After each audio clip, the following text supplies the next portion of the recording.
咱的副总统萧美琴去欧洲议会演讲，今仔日转来，伫咧桃园机场发表演说的时阵，特别强调讲，伫咧无稳定的局势，咱台湾是值得信任的同伴。有学者就分析，这几年欧洲甲中国的关系是愈来愈紧张，咱台湾颠倒会当趁这个势来拼外交。 出席对中政策跨国议会联盟 IPAC 布鲁塞尔年会，副总统萧美琴找到转来到国内，这届真快速去欧洲议会发表演讲，唔但甲各国议员讲完心得，甲外国专场做伙翕相，交流的气氛真热络。萧美琴讲，台湾是世界动乱时阵值得挖靠的优质。台湾人民跟世界公民一样，都该有参与国际社会的机会，更因为有全体国人的努力与坚持。 让我们在不曾停止的艰困与挑战当中，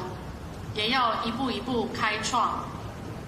我们的道路。萧美琴去欧洲创下咱国副元首访问非邦国的新纪录。伫到机场的时阵，先由比利时众议院外委会主委范霍夫接机，搁由 IPAC 两个共同主席伫欧洲议会外迎接，做伙进入欧洲议会大楼进行演讲，凸显台欧的关系进入新阶段。 总统赖清德嘛伫面册答问，感谢 IPAC 邀请咱国副总统向世界展现台湾坚定的价值甲信念。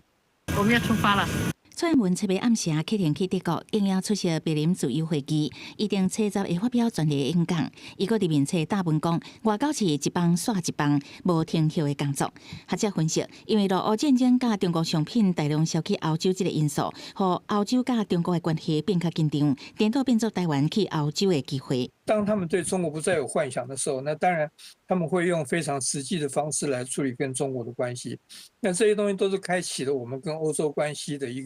个机会了。中国什么都不开心，那也只有让他继续不开心下去吧。萧美琴亲身去 IPAC 演讲，中国驻欧盟大使团是保安，还有网友讲是台湾关80亿欧元交换演讲。总统府驳回讲内容恶意假造，不是事实，已经通知警政单位依法调查处理。